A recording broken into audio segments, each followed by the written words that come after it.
Now the question is, okay, which molecule has the largest overall dipole? Okay, so the molecules are drawn according to the shape. Remember that the carbon and hydrogen bond is almost non-polar. Okay, it doesn't really have a lot of polarity. So overall dipole, Cl and oxygen are right in the corner, so their electronegativities are almost the same. So over here, there wouldn't be any dipole, or any dipole that exists would be very tiny. Cl and oxygen are almost equally polar. Then you have this one over here in this molecule. Oxygen is the one that's very electronegative, so that would make this side partial negative, and the rest of the molecule would be partial positive because the electrons are going to be pulled towards oxygen because oxygen is very electronegative. Here, carbon and hydrogen atoms are almost the same. They have the same electronegativity, so they are nonpolar or almost nonpolar. And over here, the Cls are pulling electrons in opposite direction. Cl is the only one that's very electronegative, but the dipoles are going to get cancelled out. ठीक है अब is this clear bajra Minal clear है is this question Yeah. ठीक है तो ठीक है so B is going to be the correct answer for this question. Next one, the question is water has some unusual physical properties compared to other hydrides of group 16 elements uh, because it forms hydrogen bonds. Okay, I told you that hydrogen bonds were significantly stronger compared to uh, uh, compared to permanent dipoles. Now, these intermolecular forces are much stronger in water than they are in H2S, for example. Which statements are correct? Hydrogen bonds cause the melting point of ice to be higher than expected, which is true um, because that's a property that depends on intermolecular forces. Hydrogen bonds cause the surface tension of water to be higher than expected. That's also true. And the viscosity of water is also greater compared to the others uh, in group 16.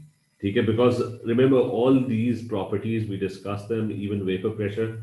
That is also one thing we discussed. A lot of physical properties depend on intermolecular forces, and if you have more intermolecular forces, you have more melting and boiling points, and the melting points are higher. The surface tension is going to be higher. The viscosity is going to be higher because substances are going to stick with surfaces, and they won't be able to flow easily.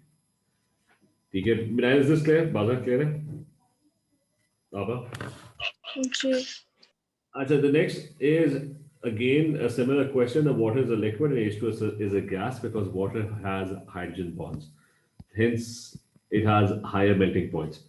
So what is the reason for this difference? O has higher I mean nothing to do with ionization energies. It's all to do with intermolecular forces. Nothing to do with covalent bonds as well. Remember, when you talk about melting and boiling points or any physical properties, you're not actually breaking bonds. That's a chemical reaction. It's basically the intermolecular forces, how one molecule attracts the other molecule. So we're not talking about bonds when we are talking about the physical states. Now there's a significant, and this one looks correct. There's significant hydrogen bonding between water molecules, which and so that's option C is the one that's correct. And option D, remember instantaneous dipole or temporary dipole induced dipole forces are always present, but they're bigger in bigger molecules. So H2S is the one where if you, H2S is the one that's going to have stronger intermolecular forces. So this statement would have been correct if they had written that H2S had stronger van der Waals forces. Because van der Waals forces, they depend on size. Temporary dipole induced dipole forces, which are van der Waals forces, they depend on the size of the molecule. So H2S had a bigger molecular size, so it's going to have greater van der Waals forces. So the statement is incorrect. So the next one is which physical properties are due to hydrogen bonding in water molecules? Boiling points definitely. It floats on water. The angle has nothing to do with intermolecular forces. Okay? The angle is about bonds repelling each other, bonds and lone pairs, the outer shell, valence shells repelling each other. And remember, we also talked about ice floating on water. Okay? That was also the result of hydrogen bonding. Somewhere over here, we discussed that when liquid water freezes, liquid molecules of water are energetic and they can overcome the hydrogen bonds and they can move around. But when they freeze according to a certain crystalline structure. The positive H bonds with the negative lone pairs on oxygen. So this arrangement causes gaps to be created, which is why the density decreases, and there are significant gaps. Now, next one is what's the next one? Um, I mean, we did not do dative bonds, so let's ignore that for a second. And this one as well is about dative bonds. Let's talk about this one. The dative bonds are the only ones that are left. I said let's do this one. Long chain alkanes are converted into an industrial scale into whatever this is called. What deductions about the property of this substance can be made from this structure? The first thing is part of the structure is polar and is water attracting. So is the molecule polar or not? Okay, or are the dipoles cancelling out? Remember sulfur. Now it depends on the shape around the sulfur atom. Okay, if the shape around the sulfur atom is exactly the way they're drawn, then the dipoles are definitely going to get cancelled out. Okay, because there's an oxygen which is electronegative and pulling the electrons upwards, and another one that's pulling the electron downwards. But the shape around the sulfur atom is not exactly like this. Sulfur has a total of 6 electrons, 2 over here, 2 over. So there are no lone pairs. All the electrons are used up. They have a total of 4 bonded pairs, and the shape around the sulfur atom is going to be tetrahedral, which means that on one side there's going to be O with CH2. I mean, lots of CH2s. Over here, there's going to be O, which is going to be -1. Remember, sodium always dissociates when they are. Okay, so sodium. So this is the shape. Now the two oxygens, especially these ones, and this oxygen is going to have a negative charge because it's an ionic compound. So it is definitely polar. I mean, by default, it is polar because one of the bonds is an ionic bond. Ionic bonds are polar. They have positive charges and they have negative charges. So there's oxygen bonded to Na. So it is by default. We don't even have to look at the structure. We should have just talked about this O-Na bond. Okay, that's by default polar. Na, sodium, and a non-metal, they always form an ionic bond. So part of the structure is definitely polar. And it is going to attract water because remember, any sodium compound, any group 1 compound is soluble in water. Why is it soluble in water? Because group 1 compounds, they dissociate, they ionize, leaving behind oxygen -1. The Na+1 is going to break off. The same happens with NaCl or with any compound that involves Na. And water has these positive hydrogens. These positive hydrogens are going to get attracted to this extremely negative oxygen atom. Okay? So part of the structure is water attracting, and it's definitely going to attract water. And even these parts, remember I told you about the lone pairs on oxygen. These have very high charge density, so even they would be attracting the positive hydrogens from the water molecules. The rest of the carbon chain is the one that's pretty much going to be non-polar. Okay? The others are all going to be attracting water molecules. Okay? Is this clear? Abba, is this clear? Rida, Hiba, is this clear? Bazra, clear? Yeah. So then you have Yes. okay, then you have alkyl chains. And you're seeing the alkyl chain is this one, the carbon chain. And it is soluble in oil droplets. So one thing about solubility, maybe I did not, let me check. So let me discuss a few things about solubility over here. So when we talk about intermolecular forces and solubility, now remember that same type of forces, or there's a rule that polar dissolves polar, or polar mixes with polar.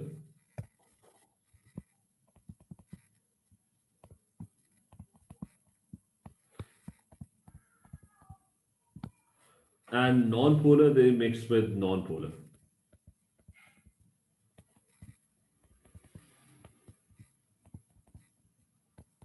I mean, that's a general rule. It depends on other things as well, but the general rule is that the same type of attractive forces they usually mix with each other. For example, you have HCl, and HCl is a polar compound. I mean, the chlorine is partial negative, the hydrogen is partial positive. So if you mix it in water molecules are also polar. The oxygen has negative charge and the H are positive. So they're all going to, for example, there's another HCl molecule. So if you mix them, they will remain mixed. And the reason is that that your stirring is going to cause a rearrangement of the molecules, and the molecules will rearrange and form new attractive forces. The Cl negative would be attracted to the negative oxygen. The positive H, sorry, that's incorrect. The Cl negative would not be attracted to the negative oxygen. In fact, it's going to be I have to twist it around. So the Cl negative would be attracted to the positive hydrogens. The negative oxygen would be attracted to the positive hydrogen. The Cl negative would be attracted to the negative oxygen. So the attractive forces, they have to be of the same type. Then they're going to mix. Okay? They're going to attract each other and they're going to mix. That's the first part. The second part is if a substance is non-polar, which means it doesn't have dipoles. Let's look at a CH4 molecule or any other molecule. Let's talk about bromine. Bromine is non-polar, and so is CCl4 non-polar. Okay, so you have CCl4, that's non-polar. Now, if I stir them vigorously and I mix them, so they are just going to remain mixed because no one is attracting anyone else strongly. So if you mix them, there are no attractive forces. If you mix them, the weak attractive forces, the weak van der Waals forces, they would still remain mixed. There's no reason for them to, there's no reason for them to unmix. Now, what would happen if one of them is polar and the other one is non-polar? They are not going to mix. If two substances have vastly different intermolecular forces,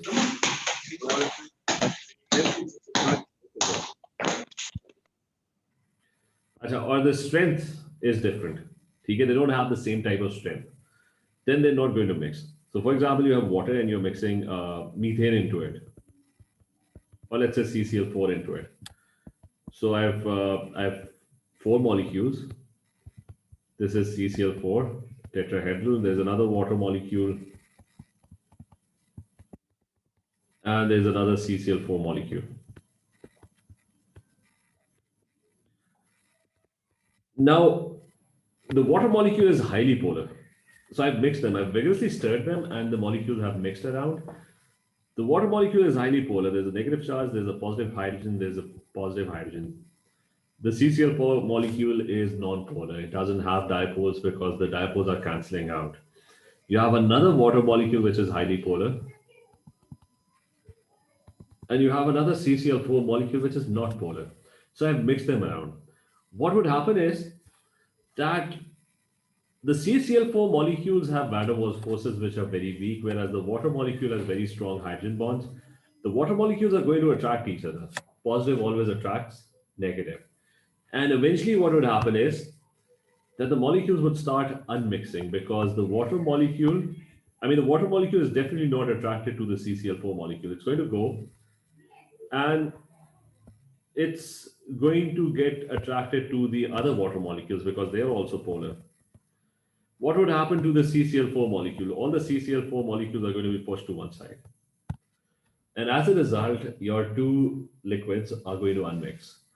They would form separate layers. So no matter what you do, if you have oil and water, no matter how many times you mix, the water molecules are always going to group together and they're always going to stick together and they're going to form a separate layer. So polar and non-polar, they never mix. Okay? ये सारों को clear है? Minahil, is this clear? Abba, is this clear? Reda, Heba, Bhaskar, is this clear? Yes. ठीक है. So, अच्छा, and And I also add one thing. Meryl, is this clear?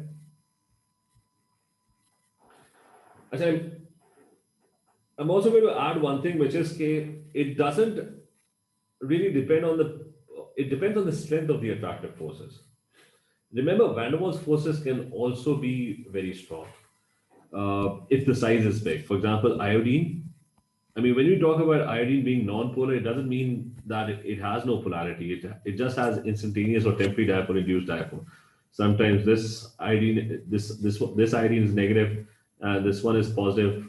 The other instant, this one might be positive, and one might be negative. Okay, because of temporary dipole induced dipoles.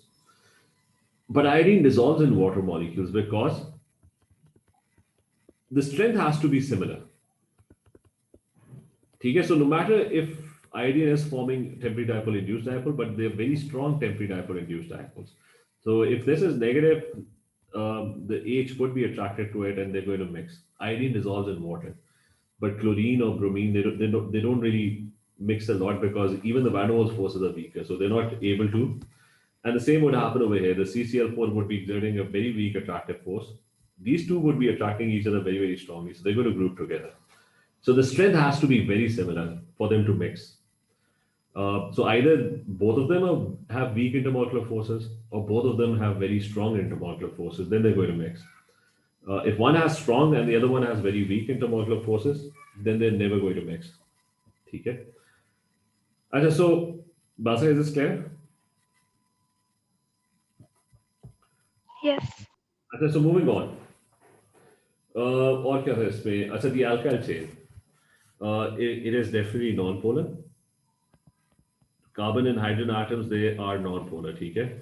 So non-polar alkyl chain is going to dissolve oil droplets. Oil droplets, whenever you hear the term oil, that's usually non-polar because it's a bunch of carbon and hydrogen atoms. So they won't have any electronegativity difference or much of an electronegativity difference. As anyways, the next part is all the CCC bond angles are tetrahedral. We did shapes. So they are tetrahedral. If you look carefully, there's a CH3. You get the first thing, that's a CH3. And then CH2 10 times. What is CH2 10 times? That's C with two hydrogens, that's a CH2. Then another C with two hydrogens, that's another CH2. And that happens 10 times. So each of the carbon atoms is making 4 bonds. Whenever carbon makes 4 bonds, that is tetrahedral. Okay, so all of them, it's CH3 followed by 10 CH2s, then another CH2, and then oxygen. So all of them would be making single bonds. As the next one, which solid exhibits, as if you have any questions, if you have any confusions, push lena. Now, which solid exhibits more than one kind of chemical bonding? Remember, brass is an alloy. Alloys only have metallic bonds. Remember, giant structures, they only have one type of bonding. That's it. Brass किससे बना होता है? Brass is made out of copper and और कौन होता है साथ? Anyone? Zinc. ठीक है, it's zinc. अच्छा, copper again, that's metallic bonds. Only has metallic bonds. Diamond only covalent bonds. That's it. Only covalent bonds. That's it. So it's this huge network of covalent bonds where each carbon is tetrahedrally arranged with 4 other carbon atoms. And that just continues on and on. As I said, you have ice. Ice has 2 types. It has covalent bonds, but it also has intermolecular forces. Okay, so you remember this chemical bonding bond, intermolecular forces are also considered a bond. So this is positive, this is negative. So there's hydrogen bonding between them. So ice is the answer. You get 2 different types of attractive forces. As the next one, we did this yesterday in the last class as well. You have an HF molecule. What explains the higher boiling point? Because it has hydrogen bonding. So, I mean, this is the right option. As the next one, in which process are hydrogen bonds broken? As hydrogen bonds are formed when oxygen, nitrogen, or fluorine are directly bonded to H. So there's only one place where uh, it's going to be B. Okay, you have an NH3 molecule and it's changing into a gas. So that means NH3 has hydrogen bonds. Okay, NH3 with its with its lone pairs, negative, positive, that's definitely hydrogen bonds. So this one is the ability of a polymer to prevent polymers are your plastics that prevent escape of carbon dioxide through the wall of the bottle depends on the ability of group X to form hydrogen bonds with carbon dioxide in the drink. So this polymer, whatever X is, it has to form hydrogen bonds with carbon dioxide. Okay, now carbon dioxide doesn't have that H, but it has lone pairs on oxygen. So this definitely would be D. That's probably an O bonded to an H, which would result in a very strong partial positive H, and that would attract the lone pairs on oxygen in carbon dioxide. So this X over here has to be, I mean, that's the only one that's capable of forming hydrogen bonds. So just very, very quickly, let me see if there's any. So iodine, he's saying iodine is turning into a vapor. So what is being broken? A crystal of iodine produces a purple vapor when gently heated. So you're basically overcoming temporary dipole, induced dipole. Iodine is non-polar, so it only has van der Waals forces. But see, Baki, the rest is pretty much the same.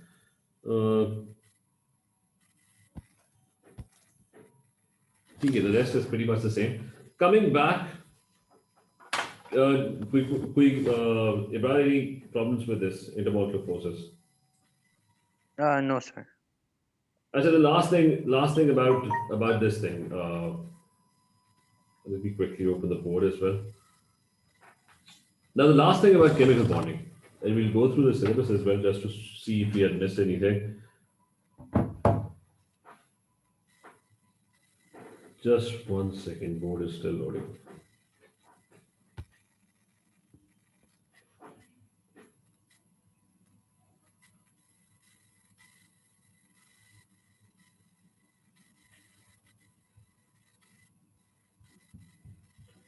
And so, the last thing is about dative coordinate bonds, or dative covalent bonds, or coordinate bonds.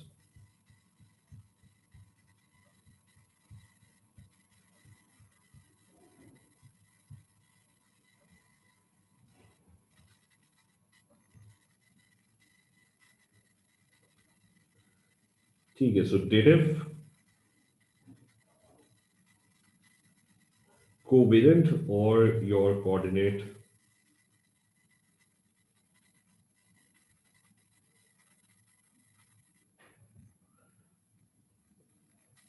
so what type of bond is this? It's a bond that's going to be formed when you have uh, it's a covalent bond,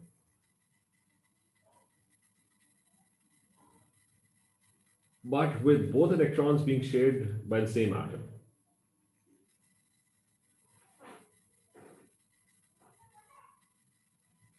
So both electrons shared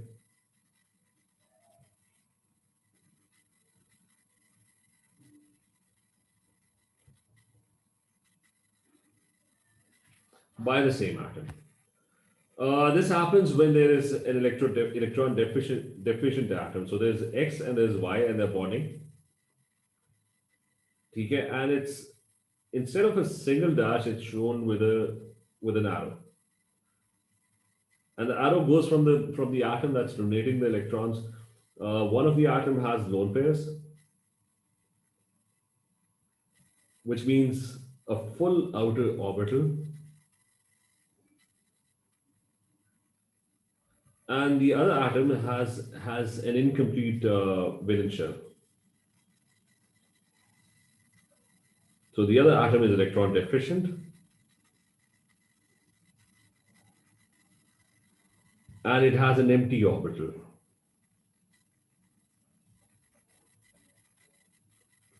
Because one of them has to be having a full orbital, and the other one has to be having an empty orbital. Examples of dative covalent bonds are number one, we can talk about NH3. Now, N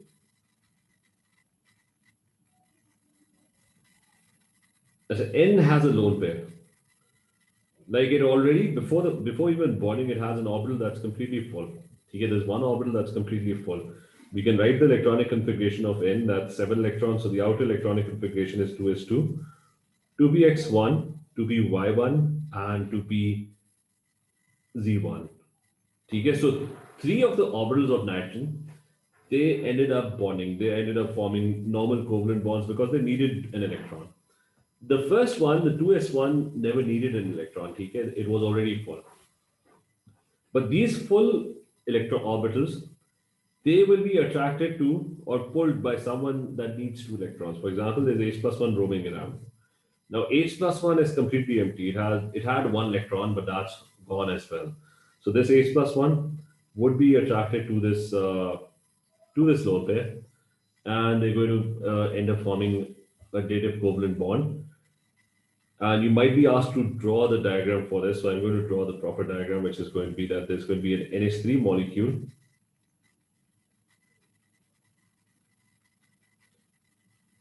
lone pair, and there's an H attached, and you're going to draw square brackets around it. The positive charge would now be on the whole ion that's formed. So that's an ammonium ion that's formed. Is this clear? Minal, is this clear? Bhaskar, is this clear? Rida? Yes, sir. Yes. अच्छा उसके बाद so that's a dative covalent or coordinate bond. Other examples. So anyway, I mean, this is the thing. One of the atom has to have a lone pair, the other one has to be electron deficient. Same thing happens with water. So you have a water molecule that's going around, and all your life you've studied that you've studied H plus one aqueous, right? The reality is there is no H plus one aqueous. You've studied it that acids produce H plus one ions when they dissociate in water. What actually happens is, okay, oxygen has these lone pairs, or I had previously explained that these lone pairs are not normal lone pairs because it's a small atom. The negative charge over here is very, very concentrated. So it has a very high charge density. It pulls positive charge.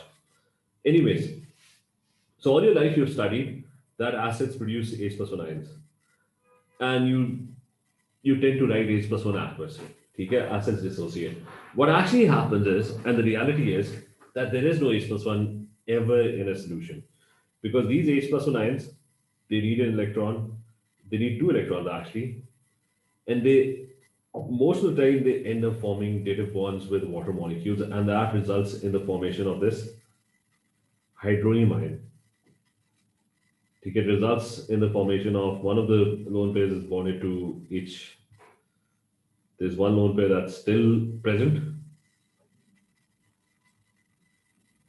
and square brackets, and there's going to be positive charge on the whole thing. So it's going to be a positive ion. And this is going to be your H3O plus 1 ion. So which is your H plus 1 aqueous? Okay, whenever you hear the term, next time you hear the term H plus 1 aqueous, there's no H plus 1 aqueous. There's no H plus 1 floating around in water because that H plus 1 gets attracted to water molecules and ends up forming a dative bond with water molecules and ends up forming this H3O plus 1 ion. So basically, the H plus 1 aqueous are your H3O plus 1 ions or your hydronium ions. Okay, is this clear? Abhay, is this clear? Rida, yes or no?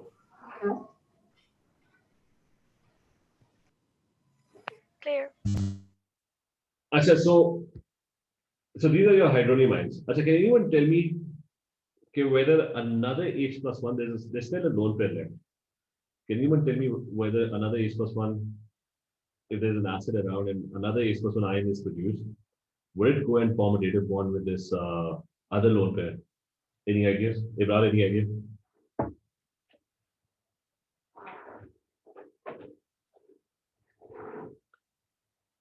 Minahil, Basa, any idea? Yes, I think. अच्छा ठीक है. So the point is, okay, if there's another H plus one that's floating around in water, oxygen has another lone pair, and that lone pair could possibly attract this H plus one ion. But the thing is, it wouldn't. Okay, and the reason is, well, but most likely not going to attract it. The reason is that after attracting the first H plus one, the whole molecule became positively charged. If you're attracting a positive ion, the whole thing became positively charged. So positive ions, they repel other positive ions. Okay, so usually, I'm going to add that, usually only one H plus one is attracted. Okay, as HCO plus one repels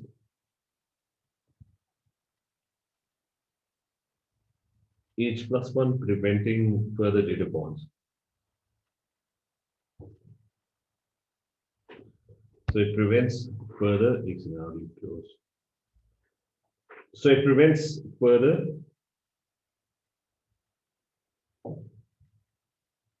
data bonds to be formed. Okay, so this is what's going on. And anyways,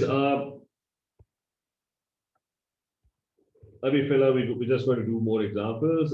You have BeF2. And how do you know that an atom is electron deficient? Like if you have BeF2 with, and they're saying that BeF2 bonds with NH3. Okay, and they're asking you to draw, because no one is going to tell you that an atom is electron deficient or whether it has lone pairs. You have to find it yourself. So B is in group 2.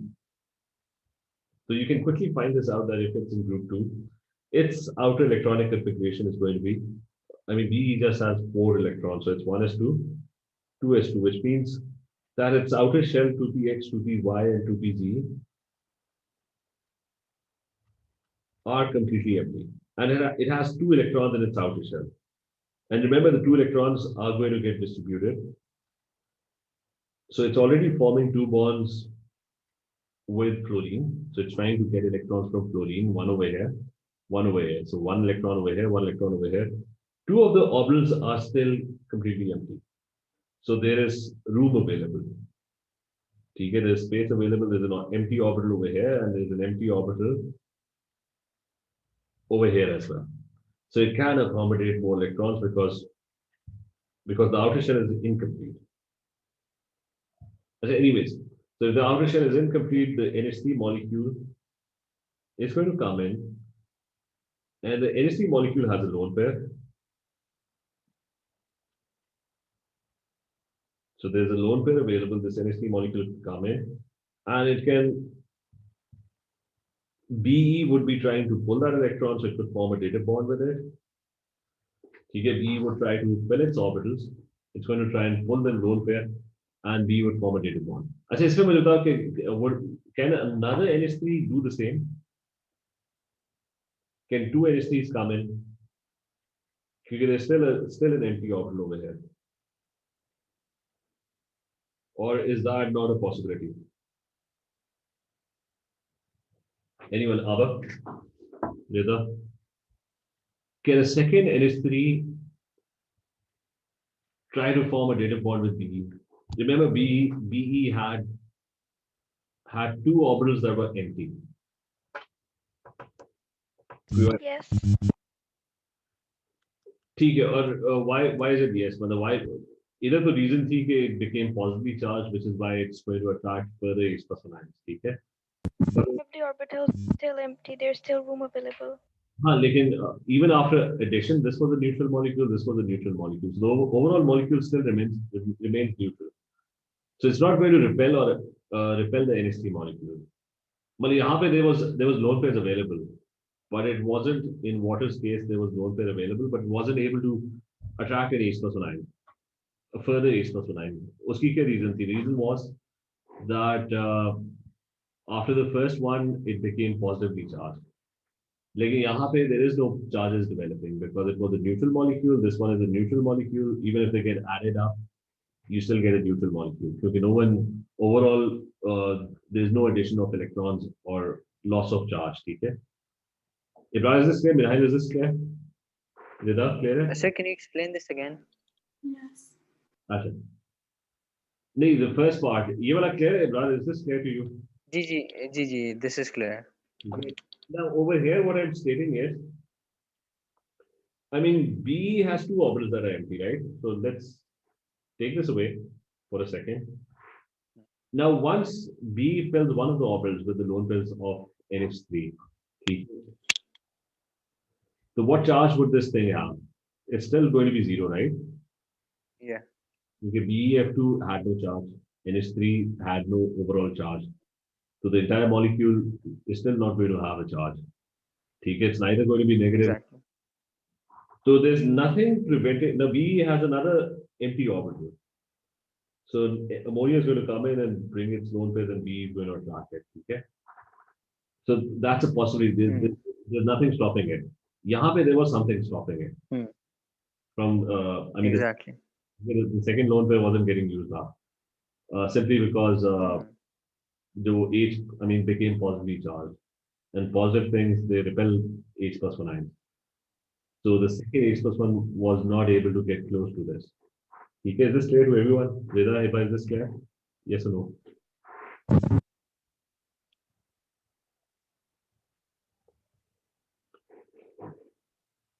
Acha, uske baad this. Yes. Okay. Acha, now there's one thing that you get asked a lot of questions, and that's AlCl3. Now remember AlCl3. So you have an AlCl3 molecule. So Al is also not going to have a complete octet, okay? Because its outer shell is not going to be complete. Al is in group 3, so it's 3s1, 3px1, 3py1, okay, and 3pz would be 0. It's going to have 3 electrons, and it actually has a lot of empty orbitals. You can remember the third shell. So the third shell not only has 3p, it also has a 3d orbital. And the 3d orbital has 5 orbitals, 3dxy, 3dx3, etc. And it just goes on. So there are lots and lots of empty orbitals. Remember this, always remember, okay, the first row, any element that's in period 1, that can accommodate a maximum of 2 electrons. Okay? Any element that's in period 2. So why 2 electrons? Because it only has an s orbital. Any element that's in period 2, that can accommodate a total of 8 electrons because it has an s orbital and a p orbital, p subshell in its outer shell. And if you have an element that's in period 3, so the maximum electrons that it can accommodate is 18. So it has an s and a p and a d as well. So that's a total of a lot of orbitals, like 5 orbitals over here, 3 over here in p. So that's 5, that's a total of 9 orbitals. And each one can accommodate a maximum. So remember this, forget O levels, forget the octet rule. The octet rule only survives up to period 2. Okay? It doesn't even apply to period 1. Because the shells become bigger. The capacity to accommodate electrons becomes bigger and bigger. So remember, aluminium, it just doesn't have one empty orbital, it has a lot of empty orbitals. It all depends on the nucleus of aluminium. How many electrons can it accommodate? How many electrons can it attract strongly? Okay, aluminium has 13 protons. So obviously it won't be able to attract a lot of electrons. It won't be able to fill a lot of orbitals, but it has a lot of room available in the third shell. Is this clear to everyone? Mirai, clear? Yes. G. Okay, Francisco, let's wrap this up. क्योंकि orbitals का मैंने थोड़ा सा explain, because that's a bit longer. I'll explain that in more detail tomorrow. As aluminum chloride, there is empty room available. Not just one, lots of empty spaces available in its third shell. And here's another AlCl3 molecule.